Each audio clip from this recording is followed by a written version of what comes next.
అలసందల మెంతి కూర. సో కావాల్సిన పదార్థాలు తీసుకొచ్చేస్తారా? ఓకే, ఇంగ్రీడియంట్స్ తెచ్చేస్తాను. Okay okay Amulya, ingredients తెచ్చేస్తాను.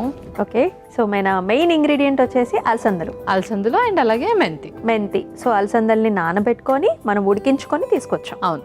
And అలాగే మెంతి కూర చిన్న చిన్న పీసెస్గా కట్ చేసుకున్నాము. అండ్ కొత్తిమీర, పసుపు, అలాగే జింజర్ గార్లిక్ పేస్ట్, మనకి ఇంకా పోపుకి కావాల్సిన వస్తువులు. ఎస్, మరి స్టార్ట్ చేద్దాం ప్రాసెస్. స్టార్ట్ చేసేద్దాం. ముందుగా స్టవ్ ఆన్ చేసి. ఓకే,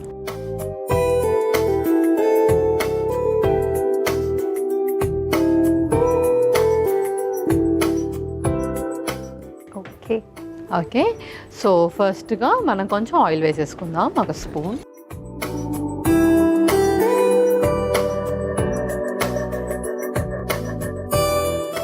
సో మనం ఈ పర్టికులర్ రెసిపీ మనకి స్పైనల్ కార్డ్ ఇష్యూస్ ఉన్న వాళ్ళకి, డిస్క్ ప్రాబ్లమ్స్ ఉన్న వాళ్ళకి ఏ రకంగా హెల్ప్ అవుతుంది? సో ఫస్ట్ సెకండ్ రెండు రెసిపీస్లో కూడా నేను ఫస్ట్ చెప్పినట్టు ప్రోటీనే కాకుండా బోన్ స్ట్రెంథనింగ్కి కాల్షియం అండ్ మ్యాగ్నీషియం కూడా చాలా ఇంపార్టెంట్ అని చెప్పాను కదా. అలసందలలో మనకు మంచి ప్రోటీన్ ఉంటుంది అనమాట. అండ్ అలాగే మెంతి కూరలో వచ్చేసి కాల్షియం అండ్ మ్యాగ్నీషియం అనేది ఎక్కువగా ఉంటుంది. సో మనం ఎన్ని సప్లిమెంట్స్ తీసుకున్నా సరే కాల్షియం అండ్ వైటమిన్ డి మన బాడీలో ప్రాపర్గా లేకపోతే మన అబ్జార్ప్షన్ అనేది ప్రాపర్గా ఉండదు. అండ్ నెక్స్ట్ థింగ్ ఏంటి అంటే ఆ స్ట్రెంథనింగ్ కూడా అవ్వదు అనమాట. ఓకే, సో అవి సప్లిమెంట్స్ ఆబ్వియస్గా వాళ్ళు తీసుకుంటూ ఉంటారు. సప్లిమెంట్స్ తీసుకునేటప్పుడు ప్రోటీన్తో పాటు ఇది కాల్షియం రిచ్ కూడా మనం ఇందులో యాడ్ చేస్తున్నాం. సో ఆయిల్ కూడా వేడెక్కింది. ఫస్ట్ జీలకర్ర ఆవాలు వేసేసుకుందాం, ఒక స్పూన్. సో ఒక స్పూన్ జీలకర్ర, అలాగే ఆవాలు,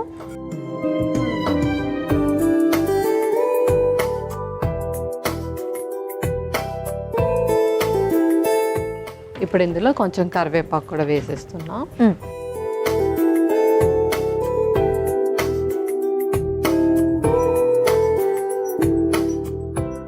అలాగే ఉల్లిపాయ ముక్కలు, అండ్ అలాగే అల్లం వెల్లుల్లి పేస్ట్ కూడా యాడ్ చేసేద్దాం.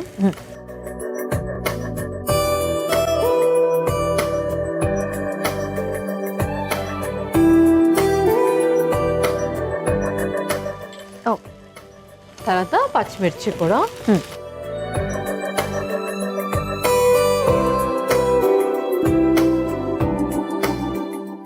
ఓకే, ఇప్పుడు ఇందులోనే మెంతాకు కూడా యాడ్ చేసేద్దాం. సో ఆకుకూరలు మనం ఎంత యాడ్ చేసినా అది ఒకసారి కుక్ అయిపోయిందంటే చాలా తక్కువ క్వాంటిటీకి వచ్చేస్తుంది. అవును, సో ఈక్వల్ కప్ తీసేసుకోవచ్చు. యా,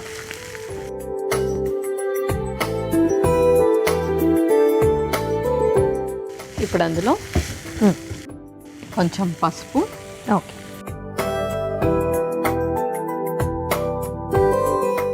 కొంచెం ఉప్పు,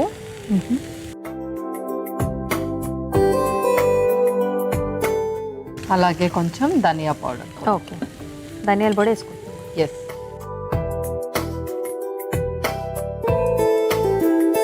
నెక్స్ట్ అలసందలు కూడా వేసేద్దాం. ఇది ఆల్రెడీ మనం నానబెట్టి ఉడికించుకున్నాం అనమాట. ఓకే,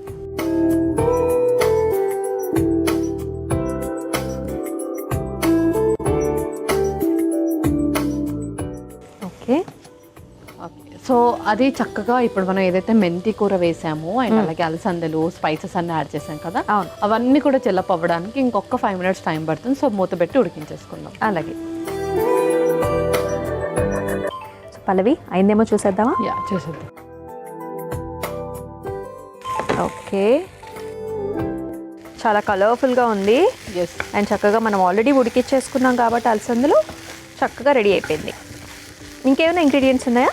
ఇంకేం లేదు, మనం స్టవ్ ఆఫ్ చేసుకొని సర్వ్ చేసేసుకుందాం. ఓకే,